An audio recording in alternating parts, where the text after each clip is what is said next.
malamig na tubig, pagtago sa lilim ng mga payong, tuloy-tuloy na pag-andar ng aircon at bakasyon sa malalamig na lugar. Yan ang panangga ng karamihan sa nakalulupasay na init ngayong bakasyon. Hindi lingid sa ating pakiramdam ang init na dala na nagbabagang araw sa itaas. Ang matinding sinag ng araw, maalinsangang hangin at nakatutunaw na init ang sakunang dala ng nagbabagong panahon.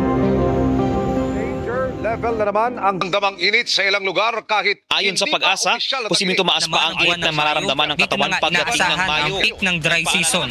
Dito makararanas kanselado ang physical na klase sa mga kanya-kanyang diskarte ang mga malayo mas magiging madalas na pumalo sa danger category ang heat ay index umabot sa 47 degrees Celsius sa Science and Ponso, Bulacan. Meteorology dahil sa climate change. Iba na ang init ngayon kumpara noon. Lahat ay may kakayahang tumakbo at magtago sa init ng panahon. Marami ay pinagpapatuloy ang kanilang tungkuling maglapag sa kanilang hapag. Walang kakayahan at kapasidad na tumigil at magtago sa araw. Silang tinitiis magtrabaho na ang sikmuray hangin ang laman. Silang walang magawa kundi punasan ng maalat na pawis sa kanilang katawan, na pawis ay sing-alat ng asing kanilang ulam, kung maswerteng may kaning mapag-uulaman. Kami ay tumungo sa Sitio Ilang-Ilang sa Santa Cruz, Laguna at sa aming pananaliksik natagpuan namin ang isang pamilya na may matinding pagdaranas ngayong tag-init. Natagpuan namin ang pamilya ni Judy Palarcas, isang 28 taong gulang, ina ng 4 na bata. Si Cyril, 8 taong gulang, si Jonas, 4 na taong gulang, si Nene, 2 taong gulang at si Jasmine, 4 na buwang gulang. Kasama ni Judy ang kanyang kinakasama na si Jonas na 28 taong gulang rin. Pinuntahan namin ang kanilang tirahan. Higit pa sa simple ang kanilang tinitirahan. Nagtayo ang haligi ng kanilang pamilya ng isang yero at pader na yari sa trapal na ang pundasyon ay tirang bakal mula sa construction na kanyang pinagtatrabahuan. Yung trabaho po, nakatawad nyo po pag gutom po. Tapos pamilya po. Sobrang init po, hindi. Nasa po kung ano, iba po nasilong. Sabi po kami, tuloy-tuloy kami trabaho kahit sobrang init po. Kinakailangan na malaki kita ko. Trabaho po yun namin. Bago po panahon itong klaseng init. Kaya po nangiting po.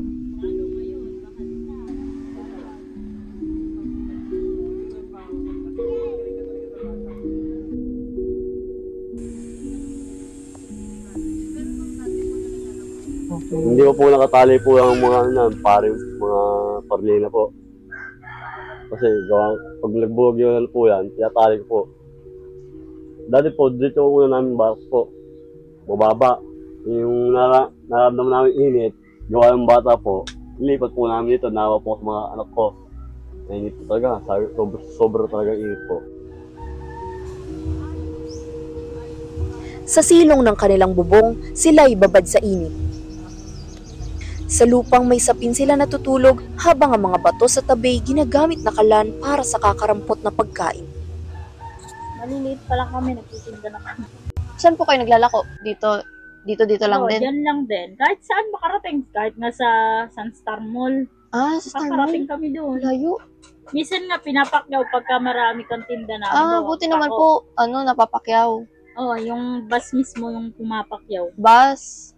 Madami sila. Bago po magkatrabaho yung asawa niyo, ano pong ginagawa? Naglalako po ng gulay? Kayo po.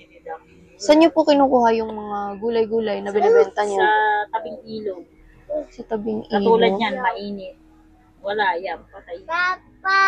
Naapektuhan din po kasi sobrang init. Parang nagtutuyo yung mga gulay-gulay. Kaya wala kang ibibenta. Nahihirap.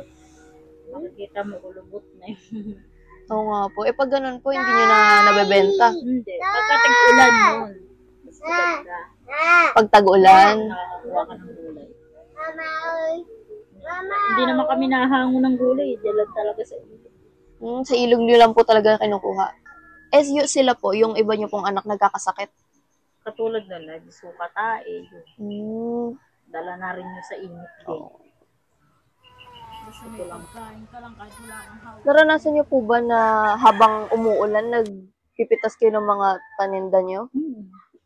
Mas maganda Mas maganda po pag naulan kasi pag mainit. Mas maganda pag naulan. Sariwa yung Mm-mm. lahat sariwa. Kahit anong kunin mo doon. Paano nyo kinakaya ate? Naglalako kayo kahit dati mainit naman na Oo, kahit mainit. Paano nyo kinakaya yun sa walang daan? Pandong-pandong. Mm-mm. Kakayanin talaga kasi pag di mo kailangan, kakainin. Kaya kahit ano, kakayanin. Mahirap talaga pag ang mga anak mo walang kakainin. Di bali na lang ikaw magtiis. Huwag lang yung mga anak. Hirap din kasi makita, no? Ang sakripisyo ni Ate Judy ay hindi nasusukat sa init ng araw o bigat ng pasan. Lahat ay sinusuong alang-alang sa kinabukasan ng kanyang mga anak.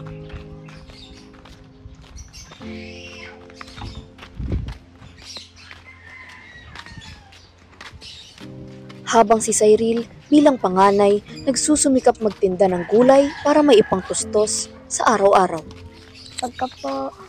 Pagka-uwi ko po sa bahay, sasabihin ko po kay mama na maglalako ako ng gulay kay wala pong pangsaing si mama. Minsan po nauubusan po kami ng bigas. Tapos minsan po asin lang po yung inuulam namin. Para lang po may baon ako tsaka po may pakain sa amin tsaka sa mga kapatid ko. Lalo na po yung bunso-bunso namin po kapatid na walang gatas. Isa po walang gatas. Tapos naglalako po ako tapos dadala ko ng pera sa mama ko. Binibili na po doon sa labas. Nakaka-500 din pa ako. Minsan po nakaka-50 lang. Ganun po. So nakakarami rin po ako ng bariya. Ganun po.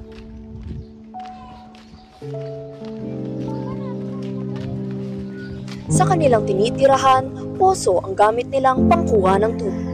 Ngunit minsan, nauubos din ang tubig nitong laman. Pag natatagalan po, nawawalan, tapos binubuhusan namin yung tubig, tapos tinatakpan po namin yung bunganga, tapos po, pag mahigpit na po, tsaka po namin binibitawan, tapos binobomba po. Pumunta kami sa ilog kung saan si Cyril at Ate Judy ay kumukuha ng gulay na pako.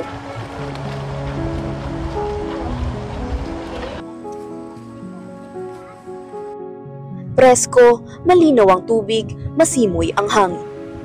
Ngunit sa kabila ng lahat ng ganda, ang kabuhayan ni Ate Judy at Cyril ay may banta. Dahil sa ganitong init, natutuyo ang mga pako.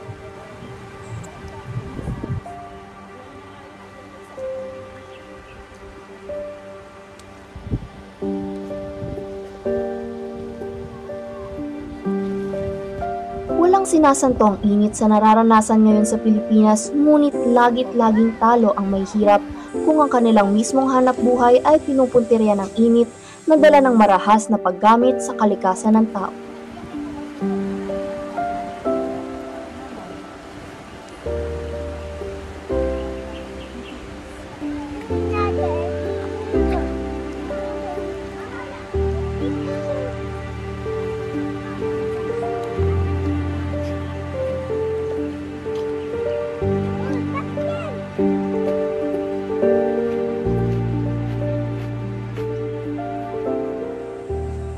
Ate Judy, kung bibigyan kayo ng pagkakataon, anong klaseng buhay yung gusto mo makita para sa pamilya mo? Yung maayos yung mga anak ko, hindi sila nagugutom. Tapos may sarili silang, yung sariling bahay ba, yun talaga gusto ko. Para hindi na kami mahirapan. Gawa ng pag naulan, katulad niyan. Pag umulan yes. Tsaka pag mainit naman po. Mainit po. Kaya kailangan talaga. Kung meron man tulong talaga, tatanggapin ko yun. Opo. Hindi ko talaga yung hihindihan para sa mga bata.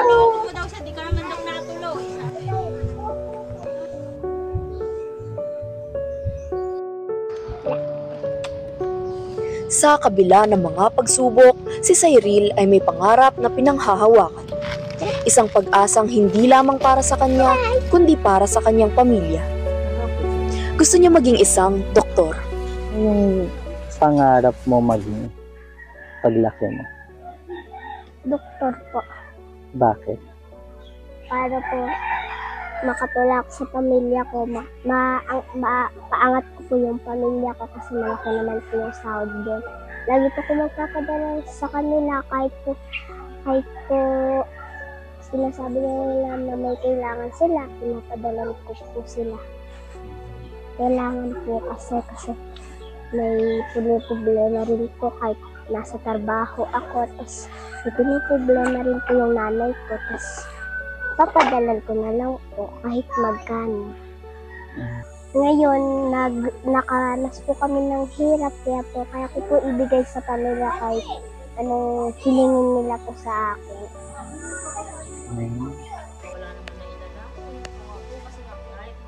Ang patuloy na pagtaas ng temperatura ay hindi lamang isang usapin patungkol sa pagbabago ng panahon at kapaligiran. Ang nakapapasong init, nakalulubog na baha at mga patuloy na lumalalang mga sakuna ay mga sintomas at ugat lamang ng isang mas nakababahalang suliranin. Problema patungkol sa isang sistemang mas pinahalagan pa ang kita ng higit pa sa tao at kalikasan. At higit pa sa pera ang kabayaran ng pagsaklaw natin sa sirang sistemang ito.